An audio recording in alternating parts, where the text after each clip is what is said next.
Hey, this is Sugar. I just wanted to let you know that there will be some spoilers so I can really delve into some of my thoughts. And some explanations may be shorter or longer depending on my disappointment. Let's get started. Attack on Titan.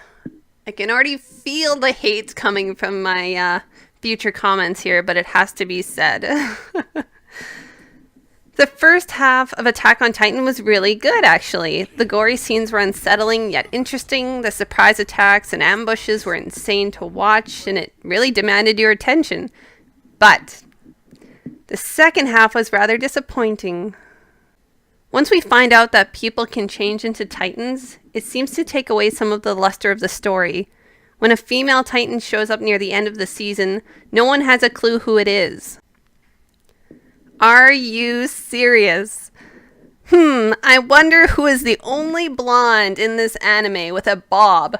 I wonder. And who else has the exact same mannerisms and appearance, minus the skin? I'll leave that for you to think about. The impression of character development for some people seems to be forgotten in certain episodes, just to have an interesting story. I'm sure there will be more seasons, but there are so many questions at this point, it's hard to feel satisfied. And yes, I'll be watching season 2. Am I saying Attack on Titan is bad? No, not by any means. But I found that the second half of the anime could have used some more work, or it could have had some more details that I felt kept sustaining the anime. Sword Art Online and Sword Art Online 2. I wanted to like this anime so much. There's so many things that I thought were going for it in the first season. The first half I found rather enjoyable. It was the second half that really slid into what the fuck is happening. I thought I would give season 2 a chance to make amends for the first season, but it was a letdown again. There are 3 distinct segments that I feel are pretty weak and uninteresting. It runs into the problem of having characters that they want us to care about, characters we don't care about, characters that are just everywhere on the board and there's no real development. It's just random things happening and we're supposed to like it. I'm told the manga is better than the anime, so I guess that's something to be optimistic about. Rainbow. This anime definitely has mature content. I was expecting a lot from it, actually. The first half is about escaping the prison-like reform school, and the second half contains very stupid stories about these characters, which adds nothing to the pre-existing story that we started with. I find that a lot of the trouble that the characters have in the second half of the story is because of their stupid choices, which infuriates me as a viewer. I also find that a lot of things are expected to be taken at face value when it makes no sense. You might understand what I'm talking about, whether it be on a rewatch or just later on thinking about the anime. A lot of things don't really make sense, especially when it comes to the army base shooting, the reasons for why some of the boys are in the reform school in the first place, the investigation that's had. There's lots of things that just don't add up, and you're expected to just accept them. The Boy and the Beast. To me, this movie seemed to be an attempt by Hasada to try and reach Miyazaki levels of storytelling. I found that he did not succeed in this aspect. One thing I can say about this movie was that the fighting scenes were well done. Other than that, the scenes are pretty but not memorable.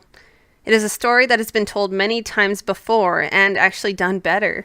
I feel that Hasada has a hard time wrapping up movies in a satisfying way, and I've felt this way about some of his other movies as well. Erased. I had heard such good things about this anime, but I was sadly disappointed. I find that the way the story is told belittles the viewer. This anime is guilty of something that I truly, truly hate. I'm referring to information known by the mother, but can't be told to someone over the phone. It has to be in person, and this drives me utterly insane. If you've watched any thrillers or read any detective fiction, you know as soon as she's not going to share information, she's going to die. And that's exactly what happens.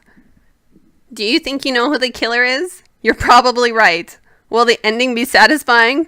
Nope. You better not suck. Don't know who's evil? See who talks and acts suspiciously. Not sure if someone is dead or alive? Look for items that are red. Some people have asked, well, what's wrong with that? I think it's obvious. Do you like video games? I do. Do you remember how annoying Navi is in Zelda? Me too. The red on everything that is evil is like Navi being on screen saying, hey, listen, unless you're new to anime, no one wants this. Come on, get up. Get in the house. God, shut up. Are you not clear on a specific message or tone? Well, they will repeat behaviors and scenes because apparently you just don't understand unless it's hammered into your brain. Some people argue that the repetition isn't bad and it is used in a lot of anime. My argument would be that several anime that use this mechanic either A, weren't good, B, were lengthy, so revisiting wasn't a bad idea, or C, was needed for certain topics to be clear. Erased uses this repetition beyond clarity and moves into the absurd. I hear the argument, well, you watched the whole thing right. Obviously it was worth watching. I have a few ideas of why I was intrigued to continue with Erased. First off, it is visually appealing. When we're given something pretty to look at, it's hard to not be entranced by it and to be captivated. Secondly, I believe Erased has some neat ideas that could have went places, but didn't. Like what, you might ask? Well, for starters, the time traveling aspect. I don't mean the concept in and of itself, but of something more. Many have tried and failed to achieve a great time traveling anime, but in 2011, an amazing one was released, and I think you know that I'm talking about Steins Gate. I think you would agree when watching it, the first 3 episodes, you probably asked yourself, where is this going? But once the ball was rolling, it was an amazing story, and even greater with rewatchability. In Erased, we wish that there was something more to the time traveling aspect, whether it was a sense of control over the ability or using it to make things better. Erased had an opportunity to realistically talk about violence, and it didn't. It had the chance to delve into the reality of what abuse is. When Kaio's mother swung at Sachiko, Kaio probably wouldn't have grabbed her around the waist to stop her from swinging. In reality, she would have been overtaken by fear.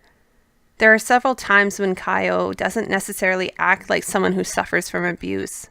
It is not just Kaio. There are many moments of action and inaction that happen during this anime for a lot of characters.